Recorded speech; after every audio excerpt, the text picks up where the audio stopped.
What up, good people out there? This your boy EC22 of the FairWeather Fan Channel, man. We are in here for another live podcast. But before we get into the FairWeather Fan Channel, as promised, man, we are doing our cash giveaway today. And I hope you guys remember the instructions. The instructions are simple. There's a video about Coach Brown, the legendary Coach Brown of Dale City, Oklahoma. So if you watch that video, you should be ready for the cash giveaway. Without further ado, it's going to be a two-part. It's going to be two questions asked, and whoever gets it right, leave in the comment section and answer in the comment section. Then we'll link up, and then we'll see. We'll give you a cash prize of $100. All right, all right. The first question is. Let me find it. Let me pull. Oh, here we go. The first question is. Boom. Question one: Which sport was Coach Brown's first love? Hit me up in the comment section. Which sport was Coach Brown's first love? We're gonna just sit here and wait till somebody throw it in there. His first love. He talks about it on the podcast. Let's see who gets it right. And I got some comments coming through. Some say football. Blythe, BYOTHE, she got it right. Baseball is Coach Brown's first love. All right. I don't even have. Oh, was it? By the way, I think it's what it is. BLYTHE. Thank you for joining. Second question is. So far, she's on it. Second question is. This is gonna be a tough one. You have to watch that video to get this one. Here's a tough one. Name the player that Coach Brown accused of not being a leader, only to realize that she scored 52 points in that game. First and last name.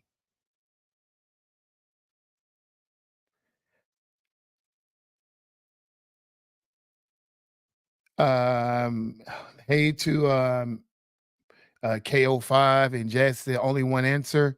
Yeah, that was the only one answer. Anime Tubby, not quite. Try again. You're getting there. You're around that same area of the video, but it wasn't Anime Tubby. Not Johnny Nemo, but yet not anybody. It was a female. It was a female. It was a female. One of his female basketball players.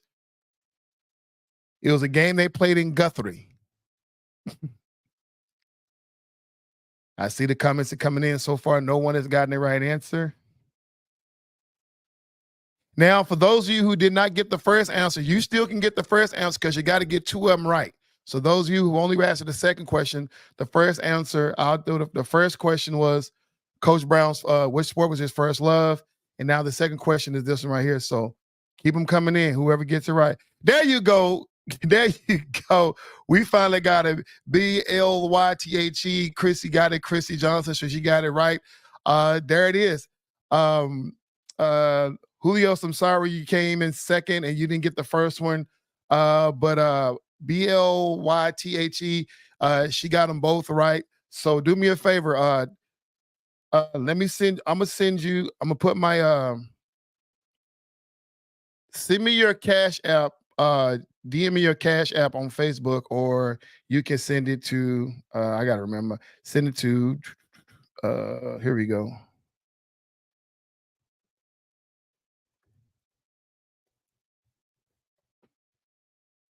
Oh, let me check that back out. I can't spell right, y'all.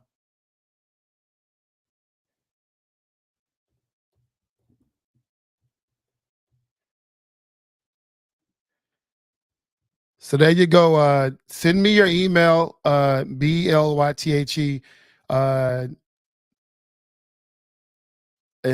Oh, that's your Cash App under David. Okay, gotcha. I'll be Cash App you right after the FairWeather Fan podcast, or I'll be trying to do it during the podcast. But be looking out for your $100 on Cash App. Thank you, congratulations to you guys. Thank you all.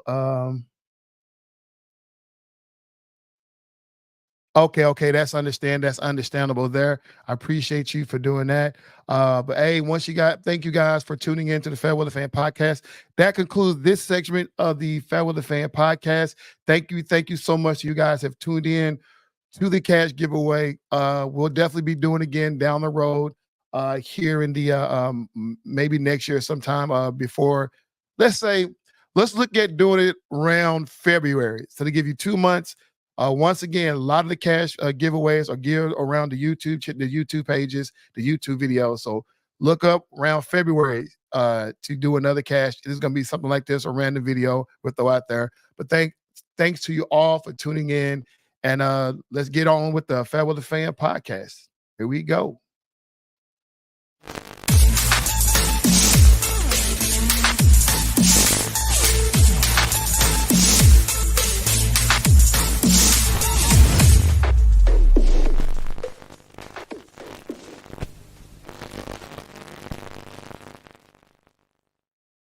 I really don't want to do this. Why am I on You don't, here? you Am don't I want to. really gonna trash my team? As y'all see below, there is my winner for the FairWeather Fan Cash giveaway. Thank you, Christy Johnson. She got the answer right, but BLYTHE. Thank you for getting it right. We appreciate you for joining. I left her comment up there, but there you go. We are in this thing, man. Max, you still struggling back there, bro? Let me know when we go live, man. Cause We are going live. We're live right now. We're talking about the people are looking at you sulk right now, and it's not a good look. oh man, you serious? I am dead serious. Let me take this question down. Could give me a warning, man. Give you a warning. Man. What you mean give you a warning?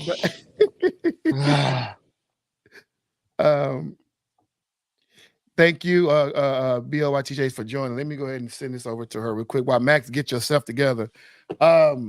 Before we do that, let me jump into while Max get himself together. Let's get some sports out the way real quick. Let me cover some grounds real quick. Hey, we usually talk about youth sports on this channel because I love youth sports. I think this is where it all starts for a lot of the professionals and stuff like that. But listen, it was something disturbing that happened over this past weekend. We normally see fans get out of control. We talked about that in a video on the podcast, how fans got out of control. We see what happened last week at the Dallas Cowboy games where fans got into it. We see where parents and affiliates of kids typically get into it with a war of words. But y'all, that was something funny happened in Colorado. I think it was Colorado, where two refs got into a fight. We don't condone violence on this show, so therefore I'm not going to show the video, but it was something hilarious to watch these two refs get it. It was actually three refs. It had two refs square up on each other. Then another ref tried to come in, break it up. And then all of a sudden it became, a three-man thing, a three-man fight, whatever. Wasn't a whole lot of punches being thrown. I think one guy swung and missed. And then there was a lot of wrestling, tussling, and a lot of knuckle up, walk around in circles at that point. Luckily, people came and broke it up. But it was just disheartening for these kids out there that use sports to watch that during a tournament. And I don't know what would possess anybody to go out there and fight. What make these adults in this youth tournament go out and fight? I mean, did they not cover the right amount of games? Did somebody try to take a paycheck or something? Or somebody felt like their calls weren't being respected? Somebody tried to big boy somebody? I don't know. But at the end of the day, man, there is no place for that in youth sports with these children out there on the field. If you're going to be a ref, if you're going to be a coach, please make sure that you are emotionally stable to go out there and stand in front of these kids and lead by example. So it's not a place for all people. Moving on to Texas high school sports, we're here in the state of Texas. Man, listen, the state championships are already over. I'm just going to do a quick rundown of the winners of the state championships for high school football. Starting off with 6A Division II, DeSoto here in the Metroplex won their championship. Duncanville Class 6A Division I won their state championship. South Cliff Golden Bears lost, but congratulations to Port Neches Grove down on the in East Texas, Southeast Texas. That's Class 5A Division II. Class 5A Division I, Aledo. Class 4A Division II, Gilmer. Class 4A Division I, Anna. Right up north of me, about a few miles away from Anna. Congratulations, Anna. Gunter for Class 3 Division 2A. Melikoff for Class A Division 1. Albany for Class 2 Division 2, and Timpson for Class 2 Division 1. Also going into the those all those were the UIL winners. Now we're going to the TAPPS. That's the Texas Association of Private and um, I forget it. It's parkour or something like that. It's a fancy word of saying church. So private and church schools. You got John Paul right up in Plano, Texas. They won Division 5. You have First Baptist. We know big First Baptist downtown Dallas. Their football team won Division 4A. You got Dallas Christian won Division 3. Liberty Christians, they won Division 2. If you don't know Liberty Christian, they're up there in Argyle. That's Jason Witten's former Dallas Cowboy. He was the head coach of that team, and that team won state champ for Division 2 in the TAPPS league. And then moving on to Parish Episcopal Church, or Episcopal School running Division 1 in the TAPPS. All right. Max, have you got your bearings together to be more fitted for this show? Going back to the Soto, Yeah. we might have a future NFL player over there, that offensive line, man. Who's that? It's an offensive lineman they have up there. He's Uh-huh. 6'5", around 300 pounds. That boy can play on the offensive line, man. That's what's up. He's currently unranked though. They need to get him ranked so he can go to a great school. To go to a great school. Yeah, like after he graduates, go to college, play for a good school, okay. so Yeah, he can get drafted. Yeah. Well, that's what's up. Is he a senior right now, or is he on a? I believe he's a junior. I'm not sure, but uh, he's a beast right now, man. It's fun to watch the highlight videos of him just manhandling those linemen.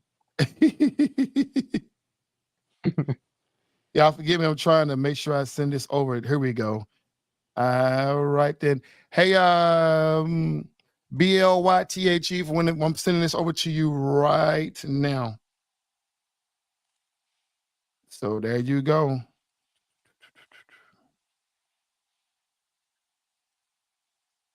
Hold up. I just thought there you go. There we go. Boom.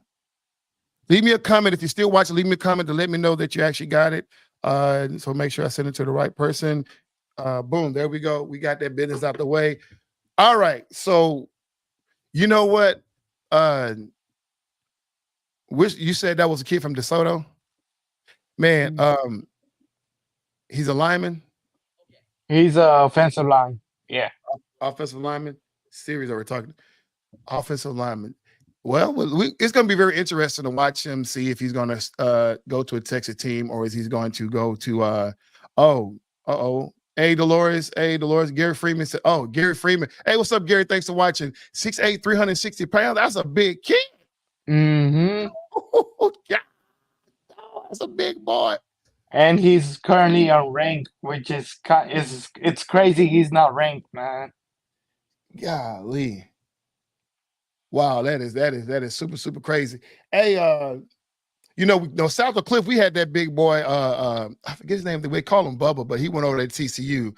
And I think they redshirted him the first year, but there were some highlights out on YouTube how he was manhandling the boy. So I can't wait to see what he turns out, how he's going he's gonna have to, I don't know what they're gonna do with him. He's gonna give him lose some weight or whatever. I don't know.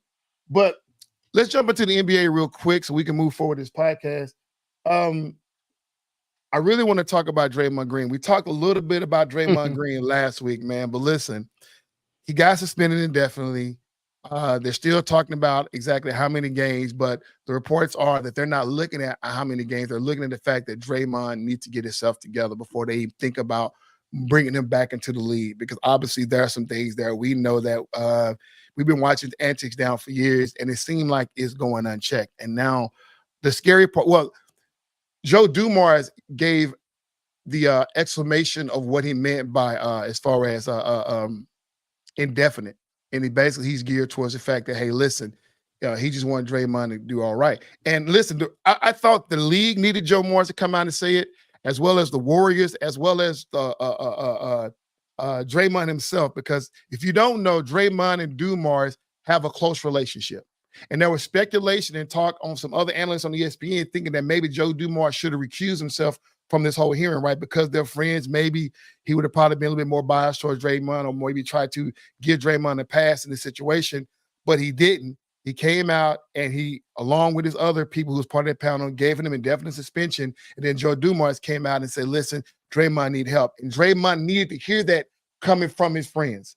Not only did Stephen A. Smith, who's a friend of Draymond, said that things this night need to happen, his teammates said it need to happen. There, and Steph Curry said, we got to walk with the next steps. We don't know what the next steps are going to be for Draymond, but this is where we are, and they're going to try to find a way to figure out what that next step is. Draymond needed this. Because if you compare Draymond to somebody like a Ron Artest, and this is what gets scary, Max. Ron Artest often said he dealt with mental health, right? And we see his antics, right? A whole inciting of the malice in the palace. We saw that happen down in Detroit. And then when he went to the Lakers, we saw him elbowing James Harden pretty hard and led him to an ejection, stuff like that. But it was more of an emotional, and even in the Big Three, there was a time when he was playing, I forget what team he was playing for, but it was a team that Charles Oakley was coaching. He had a little spell where he refused to come out the game. He didn't want to get subbed out of the game. Oakley was trying his best to get him out, and he just walked around. And you can see he was kind of spazzed out. Funny situation ever. I watched that game out. It was the funniest thing ever. But and they, of course, that was his last year with the Big Three. So we see Ron, but it's always been around his mental health. You know what I'm saying? He's always talked about it. We don't know what's going on with Draymond. Draymond is unapologetically, which means to me, this seems as though Draymond is content on being this way. I think Draymond may be trying to make a stance and say that he don't owe anybody anything. He said, even at this post, after he got suspended during the post-game interview, he said that he's not the one to apologize for anything he's done. So is Draymond rehabilitated in this at this point? What do you think out there? Those who leave comments about Draymond, is he rehabilitated? Can he be rehabilitated? What do you think, Max? Honestly, I think this is who he really is, you know? Uh, Absolutely. he why are people trying to change who he is? It's already too late for that. If you wanted to change them, you would change them right away. It's kind of like when you're growing up, parents right away strain you out if you have bad behavior or something. There's something they should have done a long time ago, strain him out, telling him what to do and what not to do in the Yeah. games, how to control your emotions and stuff. Right. He's a Right. grown man now. He's not gonna listen to no one. He's getting paid just like everyone else. Why should he listen to Right. anyone talk to him about his mental health? But here's the deal. This is a job, right? We all got to mind somebody on that job if you want to get paid, right? And we're talking about, it's not an issue of, remember, the league don't work for Draymond. Draymond works for the league, right? The fans pay, saying to go see him play. Draymond is going to be Draymond despite Dray. Absolutely, Lou. Absolutely, exactly. And that's the scary part. It's kind of what Max is saying, that he's not willing. The key is willing to change, right? He came out and openly stated that he may be the reason why they lost that game to the Lakers, because he didn't get to play in one of those games. So now your team is losing. You're a big part of their team, and now you continue to have these little lapses of judgment, And I'm with Lou. This is who he is, and that's scary. And I said it last week that I don't care if he never touched a hardwood ever again in his career, because the league don't need this. I mean, yeah, I always say that competition breeds aggression, and I stand on that. And it's okay to have a little pushing and shoving, but when you doing what you're doing, say sucker punching people, to me that's a coward move. Because if you really want to hit somebody, give a man a chance to defend himself. Don't just swing wildly and bust a dude in his head. I mean, come on, if you're gonna be about their life, be about their life. Don't do that. You shouldn't be fighting in this level anyway, right? You should be more mature. But I get maturity sometimes. Kids get. I mean, these are younger men, whatever.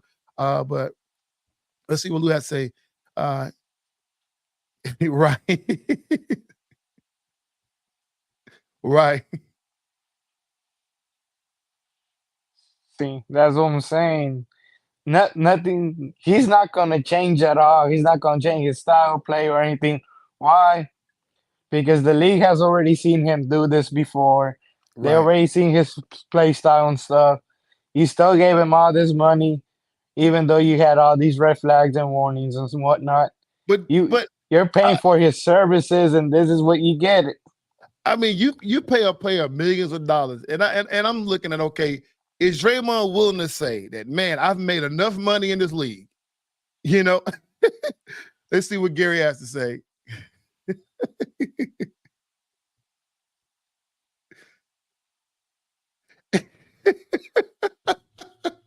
Exactly. He draws more viewership to the The to most to talked the about game, below average. man. Yes, Gary, that's exactly. He's being like Antonio Brown for us, you know? So People are just tuning in to see what he does next. hey, so I'm assuming that he made enough money. I'm just assuming that he's made enough money that where he's cool. I'm just cool, you know. Yeah, yeah, controlling his angle, exactly. You know, like I say, I mean, all of us can agree that there's something need to happen to Draymond, but all of us can agree also that we don't know if Draymond is willing to take that next step because he's hell bent on being himself. Obviously, third suspension and the season is still brand new.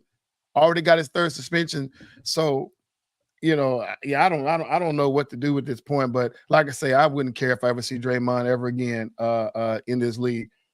Real quick, let's jump off Draymond quick. Let's go to a little bit NBA news. The best duo, and I want to get whoever's watching, get your opinion on this. I'm just going to give you who is the NBA best duos. And who would you take? You got Durant and Booker of the Phoenix Suns, Giannis Antetokounmpo and Dame Dollar, Milwaukee, Joel Embiid and Tyrese Maxey of the Philadelphia 76ers. This guy. I got to mention Luka and Kyrie of the Dallas Mavericks, as well as LeBron and AD of the Lakers. Who would you take as the best duo in the league? Joe Maxi, man. You know what? I like that. Joel and Tyrese Maxey is really, really playing lights out this season, man. He's really doing his thing. And the kid is phenomenal. Obviously, I'm biased because he's right from here in the Metroplex. Tyrese Maxey is. But KD, believe it or not, KD and Booker are in both of them in the top 10 in scoring so far this season. Both of them averaging 30 a game. Yeah, but does that translate to the postseason when it matters most? We don't know. Let's see, Booker. No, Booker's averaging 28 points a game, and Durant is averaging 30 a game. So, does it? I mean, they're in playoff contention. The league is still young, but they're in playoff contention. But for me personally, I think that the most deadliest duo in the league right now has got to be Giannis and Dame Dollar. I think the other night they both combined for 65 points in a win. They're just playing. I mean, it's a good fit. It's a good marriage between the two. And let's see what Gary has to say.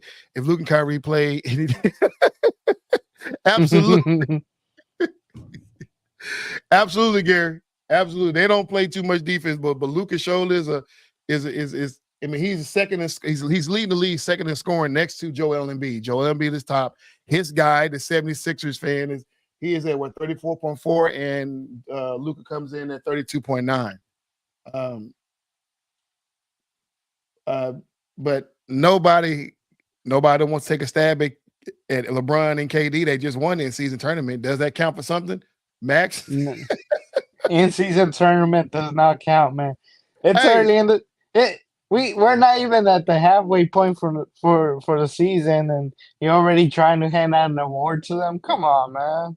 hey, man, they were so proud of their banner going up. And I mean, this is a new wave, right? To have this season tournament. And I was conflicted, confused or emotionally imbalanced when I started to realize they're going to actually have banners hung up in the arena for the in-season tournament. Yeah. I don't know. See, when I go back to high school, I'm looking up, like the Dr. Pepper tournament, stuff like that. We had those trophies in our case, but when you go to the main gym, you don't see those in-season tournament banners hung up you'll see, we'll see, the district champs and we'll see the state champs or whether they came second runner up or whatever. But you don't see a lot of those in-season tournaments in basketball in high school hung up in the arena. Now I don't know what happened to any other school district, but I know in the Dallas ISD Independent School District, particularly South Oak Cliff High School, when you look at our trophy case, SOC has won a ton of Dr. Pepper and Coca-Cola tournaments back in the 90s when I was there. We just never see none of those banners hung up in the rafters. So, I mean, I don't know. Maybe this is something that the league told them that they had to do. I don't know. But kudos to the Lakers for winning season tournament. I don't know. Let's move on to the NFL. Max, are you ready? That guy, don't put your hand on your face. Ready? You need to come get ready for this. What you want to start with? You want to start with the power rankings, or you want to start with what you saw in your Philadelphia Eagles, number 5? Power rankings, man. The power rankings. Here we go. All right, it's a no-brainer that the 49ers are power rank are number 1, followed by the Baltimore Ravens, number 3, the Dallas Cowboys. That shocked the crap out of me. Miami Dolphins moved up the list to number 4. No team has I ever seen hung tournament banners. Absolutely, Gary. The Eagles, number 5 on the power rankings. Number 5, followed by Kansas City, Detroit, number 7, Buffalo Bills climbing up number 8, Cleveland Browns, and the Jacksonville Jaguars at number 10. Do you agree with this list or not? No. So, do you agree that? So, where do you think? Cowboys and Eagles do not belong in the top 5. They don't belong in the top 5? No, we do not. Who else? Who else? Okay, who will be your top 5 for power rankings? If not the Cowboys and Eagles, who else? It goes 49ers, Ravens. I'll put Dolphins in there. Okay, And then from there, it's pretty much like Detroit Lions and 15. Well, It doesn't really matter. Kansas City, I guess. But see, that's the thing. You got Kansas City and Buffalo. Buffalo is at number. Detroit is number 7, so I can see them going above. Well, they all got the same record. So Dallas, Detroit, and Philadelphia Eagles all got the same record. Kansas City is 9-5, but yet they're number 6. So I can see that. But Detroit is a 10-14, but they're ranked under Kansas City. So I don't know. I like the list, particularly since the Cowboys are still number 3 and the Eagles are their number 5. I definitely love that part of it all. But I am a FairWeather fan, so I'm supposed to stay neutral. So, but no, I like the list. I'm not mad at it. I know I had questions the last time we did the power ranking. I had some questions. I didn't necessarily like it, but I think I'm satisfied with this. This is before we go into the stats. I'm gonna give you a minute to break down your team on your pitiful performance on yesterday, whatever that was. Monday night, Battle of the Birds. Eagles. What happened? Monday night, Battle of the Birds. The gray blue birds and the white green birds. The Seahawks and the Eagles. We're up on the scoreboard, 17-10.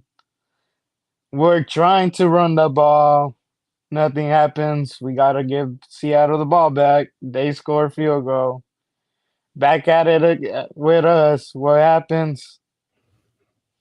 Same thing. Trying to run the ball. We can't do it.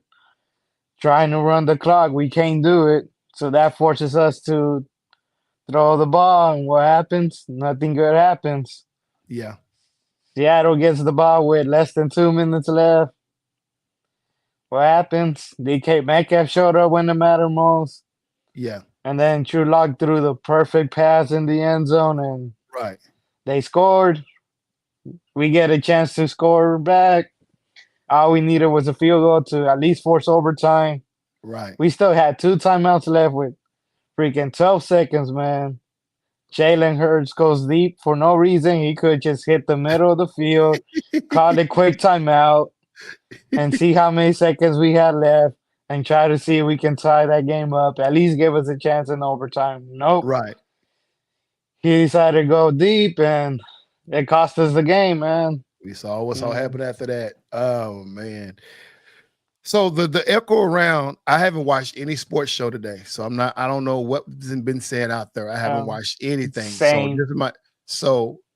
But I saw something coming through something came through a Twitter on my phone. I get those alerts, and it came through and it says, "Are the Eagles in trouble?" I didn't even open up to see exactly what the argument was, but are the Eagles in trouble? Well, I don't know. You saw the post game interview with Jalen Hurts. I didn't watch any post game interview. I turned the Well, game off. Yeah, I saw a post game interview, and he talked about we got like accountability and like people being committed. And to me, it sounded like there's a lot of things going on in that locker room. And then with the whole Matt Patricia going to defensive coordinator, it's like they're trying to fix some issues, but you can't solve all the issues at the moment at the same time because some of these same issues we saw when we were winning the games, yeah. like like us in Washington. Washington's a perfect example. We gave up over 4 TDs to their quarterback somehow. No one has done that this whole season except when they have faced us. Why? Our defense sucks, man. Our defense can't stop I'm, no I'm one. I'm so proud that you finally decided to be a podcaster and a sports analyst. It took 4 losses for you to finally. I've been trying to get you to give a true analysis of your 3 in Eagles. a row. This is the first time you actually said it. I've been asking you several times. What is your defense like? What did you do? What you kept saying? Oh man, but you win the game. Thank you.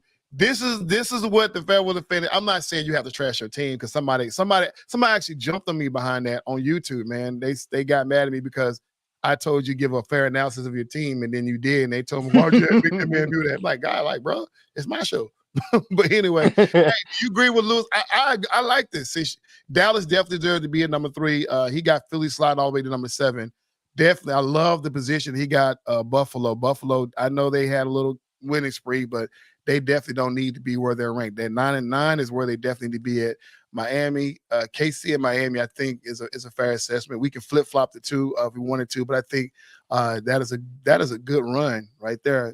San Fran 1, Baltimore 2, Dallas 4, KC. San Fran 1, Ball 2, Dallas 3, KC 4, Miami 5. I like that top 5, and then I like that. You obviously you don't have any discrepancies against that, do you? Like I said, my team does not belong in the top 5. Yeah, It wouldn't surprise me if we lose to the Giants next week, yeah. man. I should Honestly. have, Lou. My bad. I should have sent you a link to jump in. But I'm gonna take a stab at trying to give a rundown of what I saw yesterday, on a Sunday with the Cowboys. But it's really not a whole lot to say because it's more so about what Buffalo's doing versus what the Cowboys doing. But my analysis is I'm gonna give my analysis in a very particular way. It goes all the way back to the earlier part of last week, the comments that Cam Newton made about these quarterbacks, about them being game managers versus game changers. And I posted out simply that on Facebook, I agree with Cam, saying everything he has to say. And this goes to show you, particularly the Dallas Cowboy and the Buffalo Bills games, that Dak Prescott that game, he was a game manager because I'm gonna tell you what Buffalo did. Josh Allen has been known to have a big arm to throw the ball downfield, but he only had like 90-some yards in that win against Cowboys. They ran the ball. Something I've often said in videos past that they're better when they run the ball. When they score 100 yards or plus rushing, they typically win. Now, some of those last couple of losses over the last, they had over 100 yards rushing, but they lost had to do with a lot of the turnovers with their team turning the ball over. But this one over 200 plus yard combined rushing yards over the Dallas, and they just ran it down their throat. Boom, boom, boom, boom, boom. I felt like Dallas because they kept trying to rush Allen. They had a game plan dependent on the fact that let's see what Lou had to say. The Eagles are in serious troubles. Yep, something's going on, and it's me. The judge. Yep, yep, yep. Are you afraid of DeVito? But no, I felt like the Cowboys came in there with a game plan to rush Allen, and obviously, I felt like that they was going to get a pick 6 in that game, or at least get a interception in that game. And the Buffalo Bills organization completely shot the Cowboys. They did not be the normal Buffalo Bills that we're used to seeing. A high octane, say a lot of passing yardage from Josh Allen. He ran the ball, which made Josh Allen from being a game changer to a game manager. He managed the ball, didn't turn the ball over. They just ran the ball and they stuck with the script that was laid out to them by Sean McDermott, and a great execution by what the Buffalo Bills knew they had to do. It almost seemed like they watched the Arizona game and said, we're about to duplicate that, but even better. You know what I'm saying? Cowboys can do anything. And then now, once you play behind, the Cowboys tried their best to change up their offensive game plan, but they're not equipped to be that hot octane. Definitely not for a game like that. They want to keep the game low scoring, but you know what I'm saying? But they did the best they could. And it's something to go back to the drawing board, but we said it and everybody knows it. Dallas is only as good as their defense. If their defense have a bad game, they'll have a bad game. Or they won't win that game. I know we'll talk about this on Thursday, but with them going to Miami, are you worried about that run defense? Absolutely. Yeah. yeah. So, Yeah. so you expect them to do the same thing Buffalo did to their team? It all depends if Tyreek is healthy. Because as phenomenal as Jalen Waddle is, obviously Miami Dolphins are a different team without Tyreek, and they're going to have. And I think here's the deal: if that whole bad defense against the run is because the Cowboys did not have a game plan for it. At some point, I'm simply like, at one point, you're going to move Michael Parsons to a linebacker position. Stop rushing the goddamn quarterback. It ain't working. You know what I'm saying? He's getting behind the play, and that's something you don't need a guy like that getting behind that play, especially because you don't have. It just didn't make any sense to me, right? But they kept stuck with it, and it bit them in the tail. So now going forward, they're going to have to be a little bit more creative on their defensive scheme. The defense is too good to do that. They're too good to do that, and that's just my humble opinion. Listen, I'm not a sports analyst. I'm not going to go X's and O's. This is from the fans sitting on the couch looking at what I saw, and I'm just looking at if you do the same old thing and expect a different result, we know that's the definition of insanity. So the Cowboys should have adjusted their defense, but they didn't, and they just kept hitting. But do you agree with Cam Newton's statement as far as play changers and play managers, or game changers and game managers? And to I see it, do, I do, and I don't, man. okay, what's your rebuttal? It's like I do. I see it from his perspective because I mean he played quarterback position, Mm-hmm. but like the reason I don't is because you have a game plan. Your quarterback goes down, the backup comes in. Backup is gonna follow the same plan as your normal Absolutely. quarterback. And if they're actually game managers, your backup quarterback should be following the same blueprint your starting quarterback had. But why is it that when your backup goes in there, he always struggles versus your starter? You know, because your starter is the guy that can change the game at any moment. All you need is a quick slant, something, or deep pass, screen pass, something that gets the offense going, and everyone's fired up, and you feed off of that energy. And that came straight from the quarterback. Yeah. And then it's I, like, that's it. Go ahead. let's see. Well, if Dak is only a game manager, then who is Cam Newton. See, that's what I'm saying. It's like backups and court and your starting quarterback should have the same, and they should be playing the exact same way. And they weren't, but they're right. not because they're game changers, man. It's just a matter of what the I defense think gives them. I think the point that Cam was trying to make, or at least the point that I drew from it, may not be the point he was trying to make, but what I pulled out of that is that is in one game you can do both. You can be a game manager and you can be a game changer. You can come in with a game plan, right? Hey, don't turn the ball over, run these particular plays. You know what I'm saying? Coach is calling every single play and you don't deviate from the plan. At some point, if it's not working, do you have a guy on the field you can say, you know what? Get it done. Just get it done. You know what I'm saying? And even though you still have a play caller, there's sometimes, okay, he's calling this play, but we're going to flip this play up. We're going to switch it. We're going to go audible. We're going to just get creative. And that comes with chemistry and just during out just great skills from that quarterback. And obviously chemistry with the receivers or whoever they're targeting. It didn't have the bum.com or running back who can just break it off. And that's all have to do with how the quarterback sees the defense and what call he's going to call audible. And you don't see too many players in this genre doing it. Now, have Dak been a game changer in said games before? Yes. We've seen Dak go out and win a game. We've seen Jalen go out and win a game. We've seen, some of these great quarterbacks, Lamar Jackson, Patrick Mahomes, Josh Allen, Justin Herbert. We've seen these guys go out there and put a team on their back and win.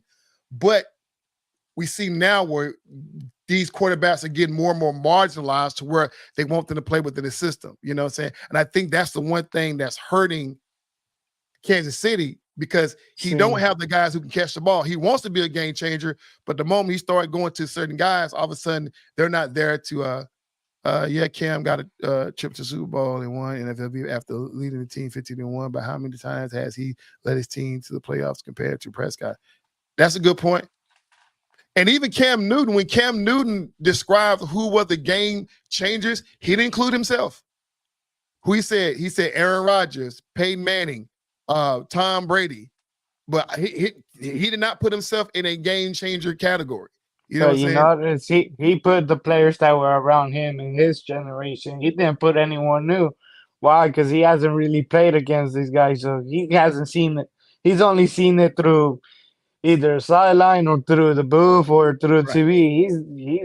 He's not in the game to actually witness and train and see what everyone else is seeing. I don't think it came from a place of hate. If we go back, because we all watch all the games, right? You got Red Zone, I got Red Zone. Some of you guys got NFL Ticket. If you go back in the Rolodex of your memory, how many players this year have you seen put the team on their back and go out and win a game? Oh, a lot, man. You seen it with the Broncos. Huh? You seen it with the Broncos. Russell, no, that was Sean Payton. Sean Payton just drew the play. It is known over in Denver that Russell Wilson is marginalized to run certain plays. You know what I'm saying? And their defensive guy and their defensive coordinator has constructed this type of defense to where they pretty much are the MVPs because they pretty much changed the game. Now, you're talking about executing the game plan. That's a different story. They got to execute, right? They definitely have to execute. But we're talking about going out there and say, hey, give me the ball. I've seen Patrick Mahomes do it a couple of times and win or loss. You know what I'm saying? He won some games and he lost some games, but the trust between him and Andy Reid is out there. You don't see too many. I watched Jalen Hurts in the Bills game go out there and be a game changer. Forget this whole 60-yard field goal in the rain. I need the ball. Just give me the ball. When I get the ball, I'm going to do what I got to do. And the whole final drive in OT was all Jalen Hurts. You know what I'm saying? With the trust of Nick Sirianni, the coach, to let him go out and do his thing. You know what I'm saying? I haven't when Cowboys win, they win big. And when they lose big. You know what I'm saying? You don't see too many. I mean, Dak tried, and he tried to be. If he'd have won that first Philly game, that would have definitely been on Dak's heel. Dak went out there and put the team on his back and tried to win. He just fell short. And that's the reason why I love Dak for that. In that particular, he was trying to be a game changer. He just fell short. You know what I'm saying? But in most situations, we seen Dak in his brilliance during the game, but then, once the game get blowed out, you go back to managing the game. I mean, that just makes normal sense. What Lou has to say, okay. And that's like I said, I don't think Cam Newton was hating in a sense. I think from a person who played that quarterback position, I guess it makes sense for him to look at it from that vantage point as far as being game changers and game managers. And there's nothing wrong with being a game manager because you still got to go out and execute. If your coach called a play, you still got to go and execute that play. You know what I'm saying? And so I think that was a great analysis from his vantage point. Now, from the couches and from people who got their quarterbacks called out, that may not sit well because they don't want their quarterback being called a game manager. But at the end of the day, every quarterback is a game manager at the end of the day. Every quarterback, no quarterback in the league go out there and just do his own plays. You know what I mean?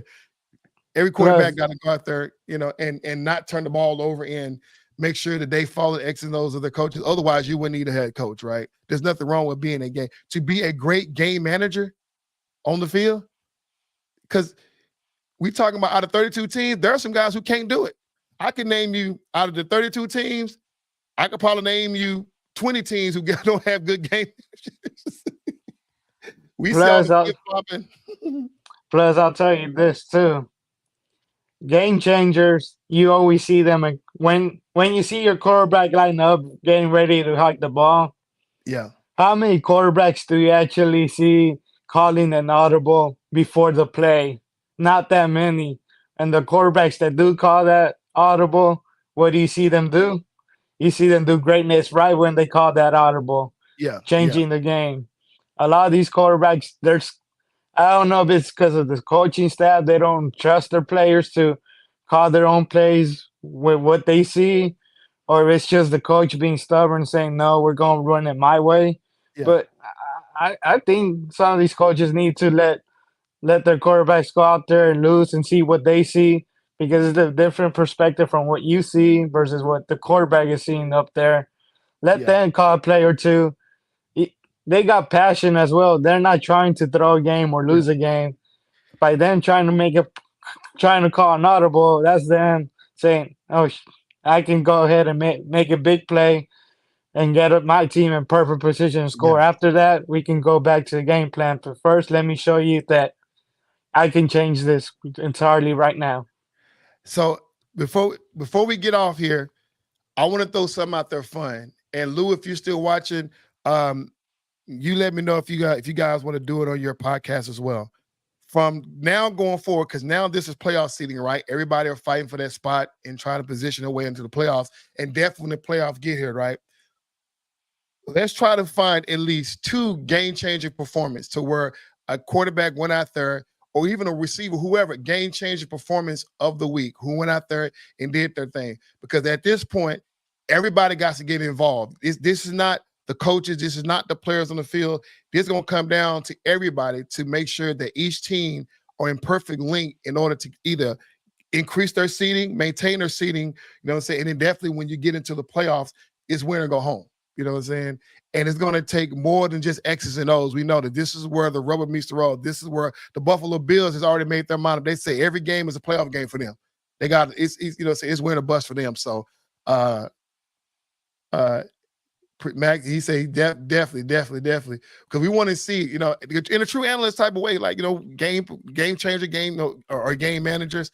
I've seen, you know, in recent matter of fact, no disrespect to the to the Los Angeles Chargers, clearly last year after having a big lead on Jacksonville,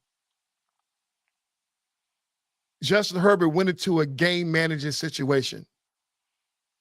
You watch this team come all the way back and win a playoff game, not a regular, but a playoff game. And then obviously the brilliance of the coach over there, that Doug Peterson. Doug Peters and this quarterback, Trevor Lawrence, to come back from behind and win the game. Clearly game changers for both of them. Doug Peters and Trevor Lawrence, game changers. But at some point, as a quarterback, I'm like, hey, coach, we ain't losing this game. We ain't losing this game. I don't know if I go out there and yeah, that's what I mean by game changer. So, and that's just my perspective, right? So I'm throwing it out there. Game changing performance going forward until now to the end of the season, and then we'll see what happens. Game manager versus game performance. Max, you got the final words before we go? Let's do it for the defense as well, man. Game records. Yeah, what I call it, damage defense. Yeah, show the defense some love, Man, man. it could be any game changing performance, whether it be defense, special teams, offensive coaching, the goddamn water boy. I mean, we see now where goddamn affiliates of teams are getting in trouble, like what the Max y'all do, get your security personnel getting kicked out of games. Big Dom. Big Dom. That was a game changer performance to y'all. That was a game changer right there. He protected this dude. So anybody can get it, man. When you got security personnel, water boy, I don't know, man. Buffalo, when it gets to snowing, their fans like throwing snowballs on the field. That may change the game. We don't know. and please do not. One year we had a cat run on the field, so anybody who can change the game can get it. And please don't say the refs. Don't say the refs, man. Do not say the referees are game changers in the league, please. So okay, so the refs are the only one exempted from this game-changing performance. Yeah, because we don't want to get fined. We're going to leave the refs alone. We love the refs. We don't want to get fined. I want them to come on this show. Thank you for that comment. Thank you. Once again, congratulations for winning the FairWeather Fan cash giveaway, man. Continue to watch the podcast. And like I say, in February, we'll be doing another one. And the details will be coming in January. We get ready for February, the next FairWeather Fan giveaway. And you know what? I'm going to up the ante. I'm not going to tell you how much, but I'm going to up the ante in February. Yes, ma'am. All right, Max. You got any final words? You already said that. Final words. See y'all Thursday, halftime. Thursday halftime, man. Listen, if you guys who are watching right now, tune going over. I have to go run some errands real quick. But definitely, once again, tune over to Faith Talk Radio. They come on in exactly 5 minutes. Jump on over to Faith Talk Radio and join my boy Lou. I'm gonna try to get in on the comment feed because I'll be riding around, running some errands here. Appreciate it, Lou. So join Faith Talk Radio. They come on Facebook live right after me. Y'all join over there, man. Him and Coach, man, great show. Watch it. I saw you was in there last week, Max. I saw Skinny was in there last week with me when I jumped on the show. Man, that podcast lasted 2 hours last week, man. We was in there. It felt like it was only like 30 minutes, bro. That was a good show. That was a good show, man. I think the collab was great, man. I'm no short of words when talking about what Lou and what Lewis and what Martez got going over there at Faith Talk Radio, man. So definitely get over there and watch the show, man. Unfortunately, I can't join today because I got to run some errands, but I'll definitely try to be in the comment feed. But y'all, that's all I have for FairWeather Fan Channel. Tune in Thursday for halftime. Who's playing? I just forgot. Who's playing? Oh, Saints and Rams are playing this Thursday. Saints and Rams are playing this Thursday. I got the Rams. You got the Rams? I got the Rams as well. I think they're in a win or go home situation. Yes, sir. All right, man. That's it for the FairWeather Fan Channel, man. We are out. Thank you guys for tuning in and peace out.